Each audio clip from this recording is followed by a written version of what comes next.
Let's consider the contrast of two different statements. One, clothes make the man. And then two, you can dress him up, but you can't take him anywhere.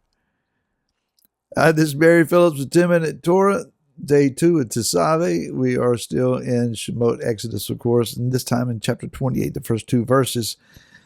And it says, "And you, Moshe, bring near Aaron your brother and his sons with him from among the children of Israel. For serving as priests to me, Aaron, Nadav, Avihu, Eleazar, and Ithamar, the sons of Aaron. And you shall make set-apart garments for Aaron your brother, for esteem and for comeliness." Recently had the experience of putting on something casual, jeans and a casual shirt, comfortable shoes, to go and to lead worship and teach at House of David. It's Shabbat. Yes, it is Shabbat. We normally dress up a little bit, but just had this casual attitude, clean, covered, appropriate. Laura, my wife, looks at me as I come out of the bedroom saying, "Is that what you're wearing today?" Hint, hint, go change. She voiced her disappointment that I wasn't wearing the dressier clothes that she had imagined. She reminded me that I had recently bought some vests, and weather's changing. You may want to wear those while you can because it's going to be too warm to wear them later on. After I rolled my eyes pretty good, I went and I changed, and it was amazing. The difference in her attitude toward me and just overall when I came out dressed up a little bit. I have to confess, my attitude changed a little as well. I also had the recent experience for the first time in about 20 years or so of going and buying a suit, 2-piece suit, tie, shirt. Went to the appropriate places to look for that. Finally found one that I was happy with. Got the alterations. Putting the suit on, putting the tie on, it changes your demeanor.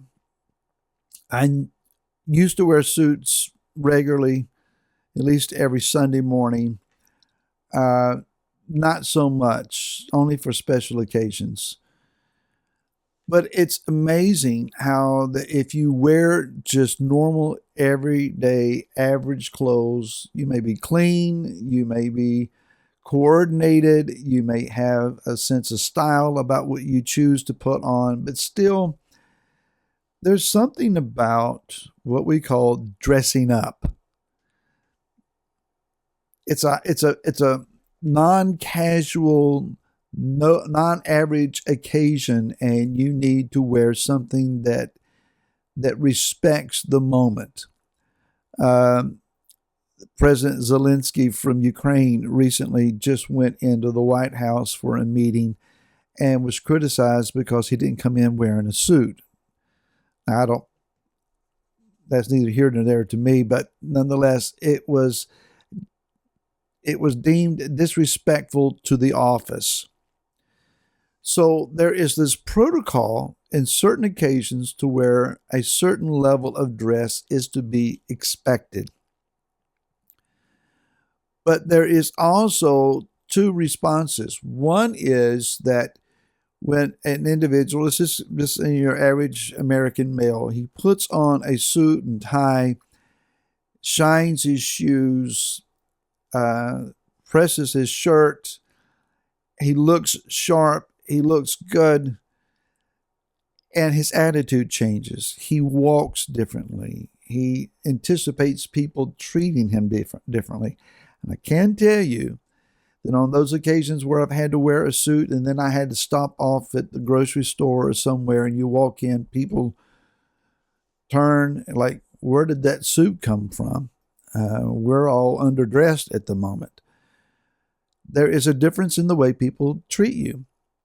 The other side of that is you can put a guy in a suit and he will be so uncomfortable in this upgraded attire that he will not notice what could be his, that is a lifting of personality and personal esteem for himself.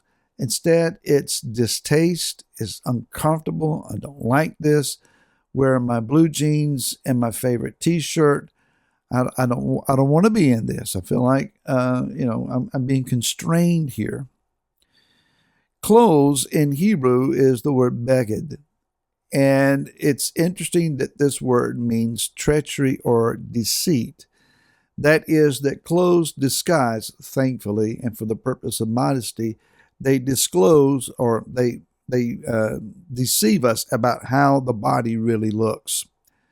You can use certain patterns of material to disguise certain perceived flaws in your body type. But clothes have been traditionally used to deceive folks. Scripturally, we think about Yaakov going in dressed and smelling like his brother Esau to deceive his father. Leah puts on Rachel's wedding garments and deceives Yaakov.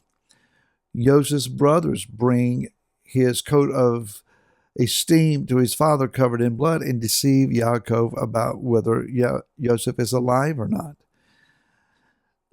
Potiphar's wife seizes Joseph's garment and deceives her husband about the integrity of Joseph. Tamar deceives Yehuda as thinking that she is that she's a harlot by putting on that garb, and he is deceived. And so clothes can deceive folks, but they can also reveal an inward esteem that is there that you don't know until you put it on.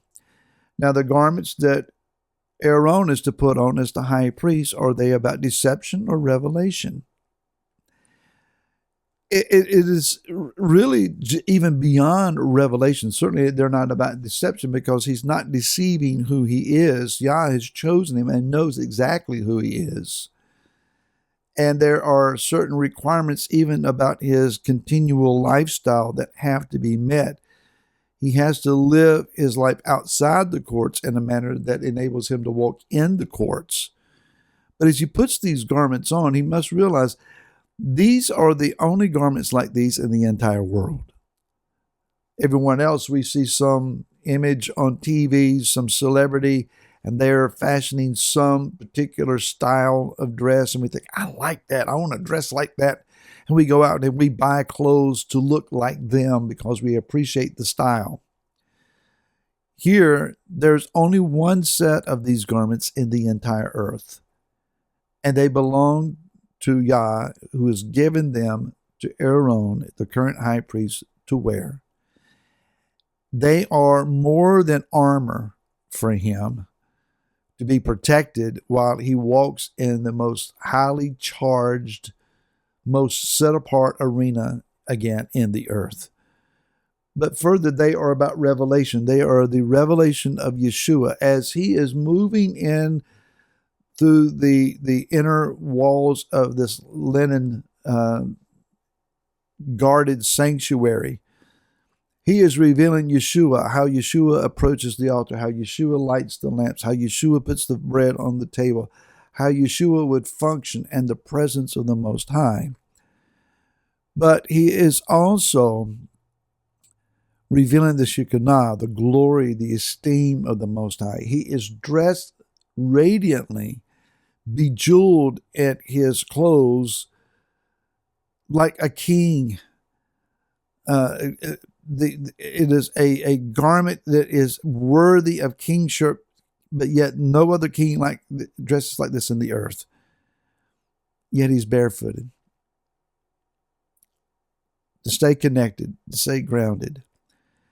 No matter how far we go in the Spirit, no matter how much revelation of Messiah that we achieve or receive, no matter how exalted that we may feel that we have gotten in this world, let us remind ourselves to be properly grounded, humbled, contrite in our heart, and recognize that it is He who esteems us and lifts us up. It must not be we ourselves. More tomorrow. Until then, shalom.